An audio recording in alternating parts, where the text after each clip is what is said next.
soir, je voudrais bien vous accueillir ce soir ici de ma part. Pour ceux qui ne me connaissent pas, moi je m'appelle Björn Negelmann, je suis le directeur conférence de Congress Media. Et comme ça, je m'occupe aussi de l'événement de Enterprise 2.0 Summit. Et comme on a des idées d'événements, pour ne pas faire seulement un single événement, mais pour faire quelque chose lequel avancer le sujet des entreprises 2.0, on fait plus tard des happenings. Et les entreprises Meetup, c'est quelque chose comme ça. On rencontre ici, chez l'ECO, pour discuter des trucs, entreprises, des entreprises Enterprise 2.0. Et comme ça, excusez-moi, plus en français là. Comme ça doit être aussi une part de la conférence en février. Et comme en français, vous avez déjà entendu, c'est pas trop bon. J'aimerais bien passer le mot à Anthony et aussi l'équipe de l'ECO. Et remercier aussi l'équipe de l'ECO pour accueillir cette soirée ici. Oui, c'est ça. Merci Björn. Alors, juste, moi j'ai parlé 2 minutes, même pas, j'ai parlé 20 secondes. Pour ceux qui ont besoin, il y a ici le mot de passe pour ceux qui recherchent un Wi-Fi, des 29, des 77, le mot de passe c'est Louvre-Zéo. Ceux qui ont envie de tweeter par rapport à ce soir, c'est le hashtag.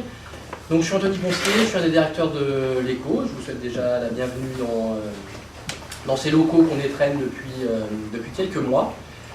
Comme vous l'a dit Björn, ce soir c'est un meet-up dans le cadre de l'entreprise 2.0. Et puis parce que souvent le monde de l'entreprise 2.0, on voit beaucoup de garçons, on n'a qu'à le voir ce soir. Et on s'est dit qu'on allait nous changer. Il y a des gens de talent qui sont de sexe féminin, ce qui nous change largement.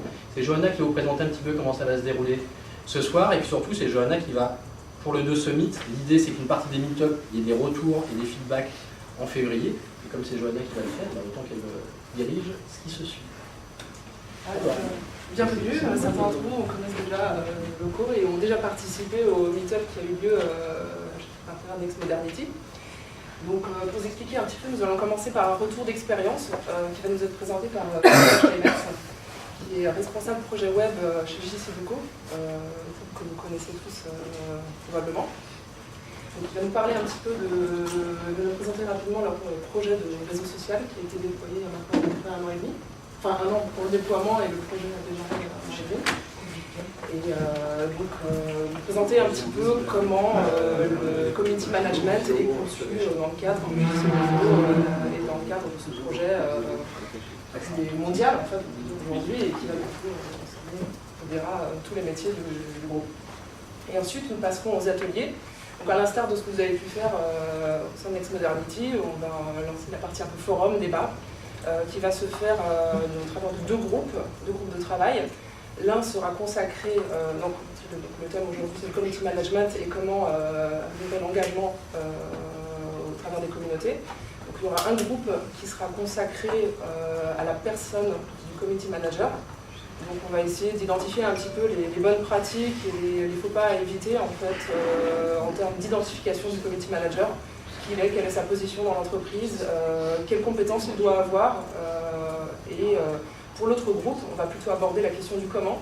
Donc finalement, quelles sont les bonnes pratiques de gestion d'une communauté, de quelle façon on planifie ses activités et de quelle façon finalement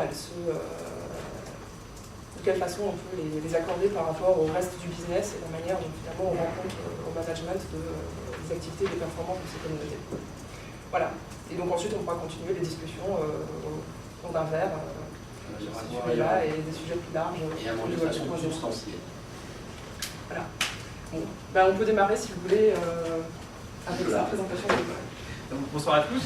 Je suis chez JCDecaux. Le projet, c'est un projet qui s'est appelé BI, en référence à l'abeille, la ruche, qui s'organise bien et tout le monde travaille dans le point d'intérêt commun. Donc, le projet, en fait, il a démarré début 2010. 2010, pour juste vous prendre le contexte, c'était principalement le cadrage du projet.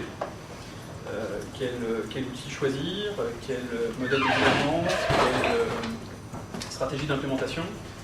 Sachant que pour nous, il y avait clairement un focus sur les équipes sales et marketing. Donc on a commencé comme ça. Il y a un an, presque exactement, fin 2010, début 2011, on a initié notre première communauté avec un premier lancement au mois de mars sur une dizaine de communautés sur 17 pays et une officialisation, on va dire, du projet au mois de mai. Donc toujours sur le focus sales et marketing, mais pour l'ensemble des pays où JCDecaux est implémenté, ce qui fait 56 pays. On en arrive aujourd'hui à 6 mois d'existence, on va dire, officielle du projet. On a 1500 membres, une quarantaine de communautés, je crois qu'il y a 35 pays, grosso modo, qui sont connectés sur la plateforme. Avec donc, pour nous un peu un point de parcours. Aujourd'hui, les équipes sales et marketing sont globalement présentes sur la plateforme.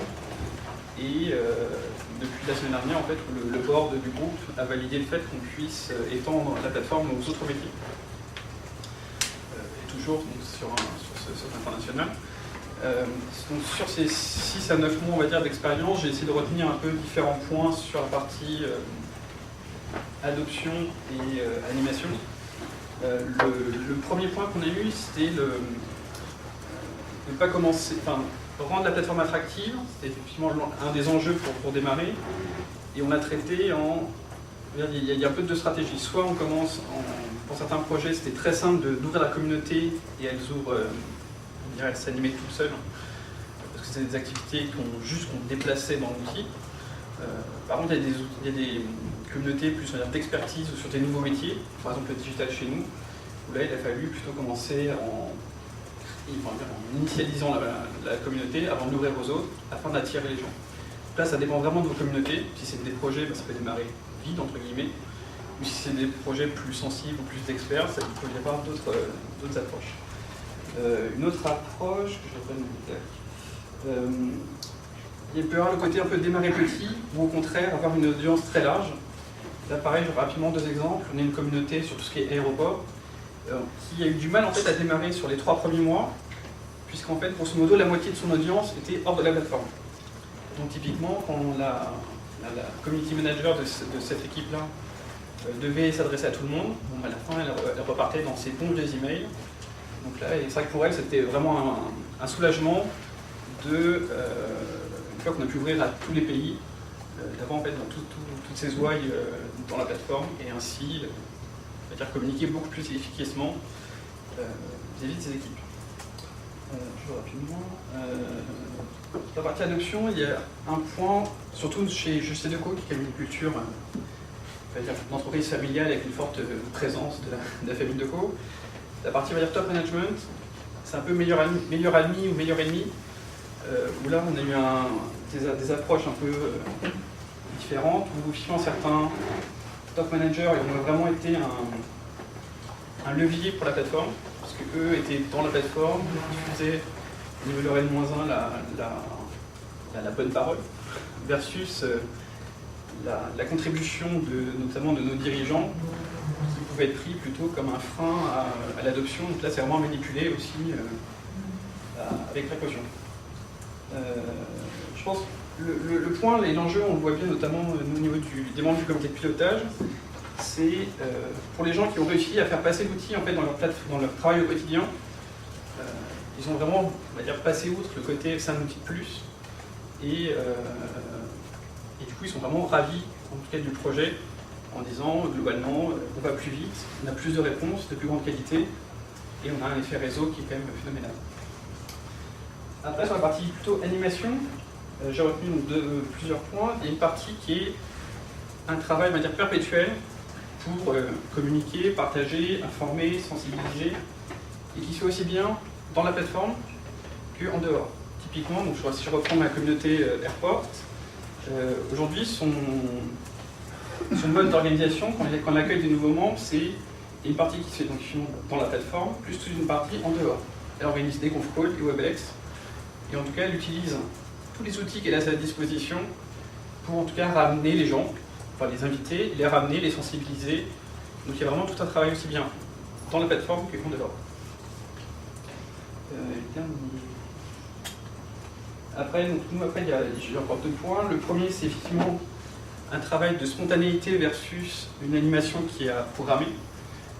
Nous, on le voit bien en tant que responsable de l'ensemble de la plateforme. Si dans notre communication, on ne fait pas de façon régulière et récurrente, typiquement, il y a plein de messages qui ne passent pas. Ou en tout cas, c'est trop sporadique pour que les gens accueillent, on va dire, efficacement nos informations. Pour autant, il faut réussir aussi à... Donc il y a quand même une importance à vraiment avoir une communication assez planifiée, que quelque chose vraiment de régulier qui tourne, versus des fois il faut aussi prendre le temps de... Enfin, prendre le temps. Tout au contraire, c'est réagir sur le coup, sur, je sais pas, je vois un usage qui est bien ou qui est pas bien, à ce moment-là, le pousser, ou en tout cas profiter de ce micro-événement pour le montrer à tout le monde.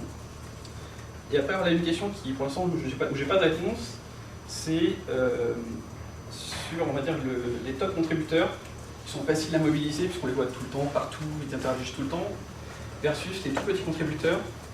Et après, la meilleure politique, si tant est qu'il y en ait une, sur est-ce qu'il vaut mieux fidéliser ces grands contributeurs, et les autres, tant pis, ça répond au fur et à mesure. Au contraire, il faut travailler sur ces petits contributeurs pour les faire adopter, qui est une adoption plus massive. Voilà, rapidement, je ne peux pas en parler pour plein d'autres choses, pour essayer de planter un peu le décor de 6 mois d'activité chez UBC2. Merci Nicolas. Merci.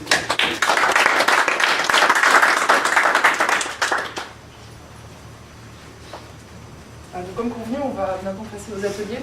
Alors, je ne vous ai pas compté. Donc, il faudrait que vous vous divisiez en 2 groupes.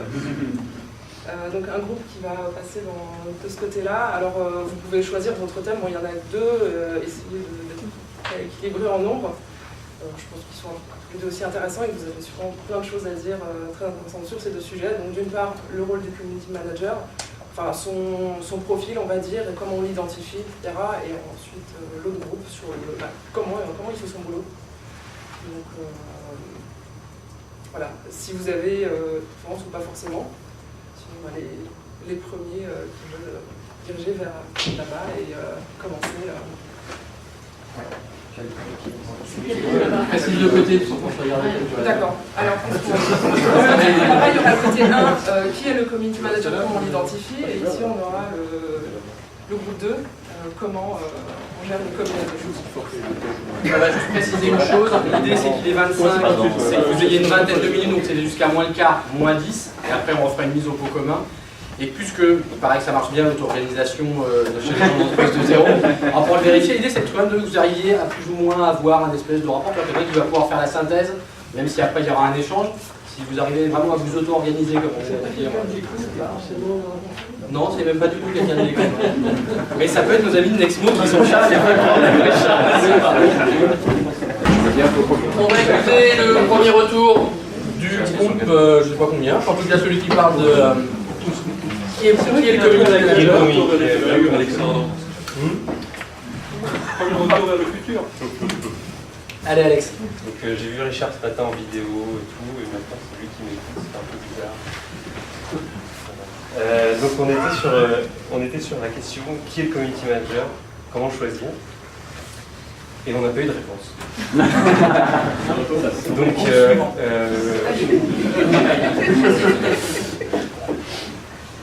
qu'est-ce qu'on peut en dire de toute la conversation qu'il y a eu? C'est que c'est une position qui est assez indéfinissable, qui aujourd'hui pallie un manque, qui est alimenter une nouvelle communauté, articuler un existant avec quelque chose de nouveau, qui est un manager de la transition, qui est aussi un animateur.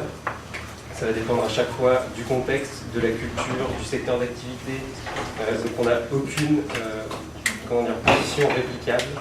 on n'a pas de méthode précise sur ce qu'est un community manager. Et c'est un gros problème qui est posé aujourd'hui au RH, parce que la définition du poste de community manager, même si elle existe sur le papier, dans la réalité, c'est pas aussi vrai.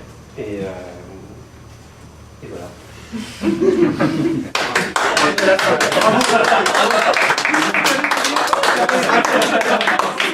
Juste double salle d'applaudissements parce qu'avec le merdier dans lequel on est. Quand même, la question que je voulais poser, c'est community manager à vocation externe, à vocation interne. C'était à vocation interne. Voilà, c'est pas la même réponse. Voilà. Dans une vocation interne. Et du coup, le manager à vocation interne, est-ce qu'il a vocation à disparaître le jour où les gens s'approprieront complètement les nouveaux usages? C'est la totale précarité en fait. Nous sommes tous community managers, c'est un set de sociétés.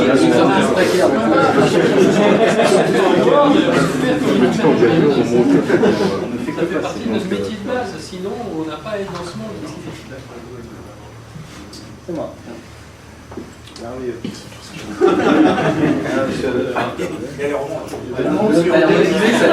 C'est bonheur. De notre côté, c'est aussi bon que du vôtre, parce qu'on a globalement eu pas mal d'échanges, on a plus de questions soulevées que de réponses apportées, forcément normal. Moi j'ai essayé de, on va dire, capter au fil de l'eau les petites solutions qui émergeaient, les petits retours d'expérience. Donc en gros, j'ai fait une toute petite liste sur des retours d'expérience sur comment mieux, enfin, qui peuvent aider à gérer sa communauté. En gros, le community manager ne contrôle pas la communauté. S'il cherche à la contrôler, ça ne marchera pas. Ça paraît plutôt basique pour pas mal d'entre nous, mais toujours le coup d'être rappelé. Petit retour d'expérience, je crois que c'était à Catalucent, sur les community managers qui sont à la fois community manager de la communauté et responsables du projet qui sous-tend la communauté. Là non plus, ça ne marche pas très bien. Voilà, donc, on va dire petite pratique à...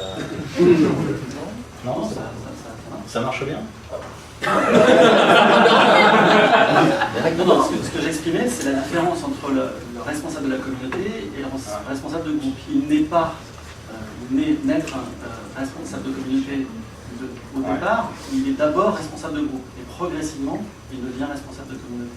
Et il le devient en apprenant, en marchant. Oui, c'est ça, mais d'accord. Donc J'ai fait un énorme raccourci. De toute façon, vous savez que vos propos seront déformés entre ce que vous avez dit de notes et d'ici février, je vais raconter ce que je veux. Alors, on avait Richard qui nous a bien expliqué qu'une communauté ne marche que si des utilisateurs y trouvent de l'intérêt. Là aussi, ça paraît assez basique, mais finalement, c'est pas forcément appliqué par tout le monde. Il y a la question d'une communauté de community managers qui s'est très rapidement posée pour tout ce qui est finalement échange de bonnes pratiques entre les uns et les autres, ce qui marche, ce qui ne marche pas et comment mieux gérer certains cas. Mais avec une logique d'auto-organisation, puisque l'idée c'est que on va dire, les bonnes pratiques soient partagées volontairement et pas encadrées pour ça. C'est absolument horrible ce que je suis en train de dire. Le community manager doit être ouvert sur l'extérieur et vigilant sur la transformation de sa communauté en silo. Beaucoup d'entre nous ont relevé le fait que souvent les communautés reproduisent le mode silo qu'on cherche justement à casser en créant des communautés. Voilà. Donc gardez à l'œil ça. Alors là j'espère que je ne me suis pas trompé, beaucoup de communautés privées finissent par devenir des communautés ouvertes. Ouais, c'est la bonne idée, c'est pas mal. Ok, celle-ci elle est bonne, donc voilà. Je ne sais pas comment on peut l'exploiter, mais en tout cas je me suis pas planté. Voilà, et puis la dernière petite note. Si, justement, c'est encore une fois, c'est l'éducation par utilisation du responsable de groupe qui devient community manager, qui se rend compte qu'il devrait ouvrir sa communauté à plus de personnes pour enrichir effectivement le contenu ou le débat, et qui se dit pourquoi rendre privé une conversation qui devrait être publique. Donc c'est plutôt une bonne évolution. Et la dernière que j'ai notée, c'est sur les conflits, on en a parlé rapidement à la fin, sur le fait que les conflits doivent être transparents en ligne, et dans la vraie vie. Parce qu'à un moment donné, s'il y a un écart entre les deux, ça ne marchera pas. Puisqu'une communauté, c'est pas que du online, c'est pas que de la vraie vie, c'est... Après, les questions, je les passe. Voilà.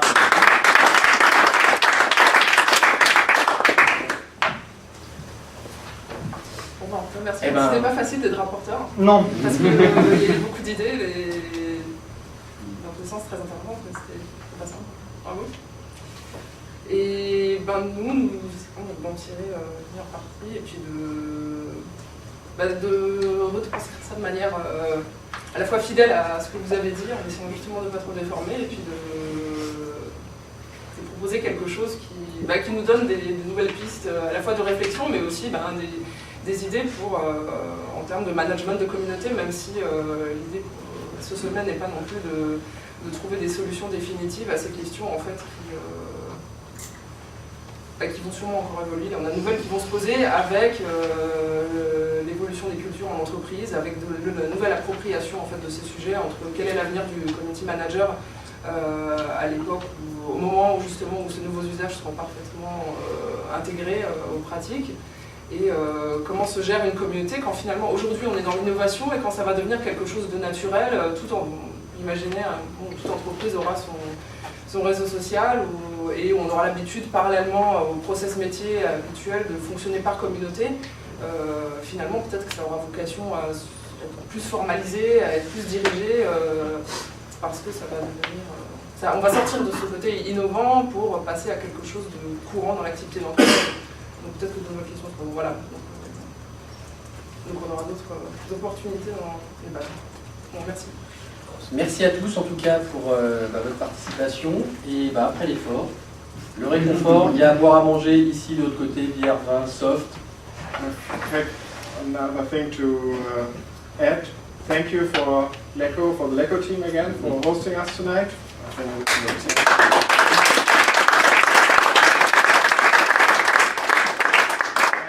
Next meetup will be on the 7th of December, just around the corner at the co-working space Soleil Co-work at the Rue Vivienne, and we will talk about what challenges will come to Enterprise 2.0 by the mobilization of everything. So when we use those mobile tools, what will change also, what are the causes for the Enterprise 2.0 initiatives?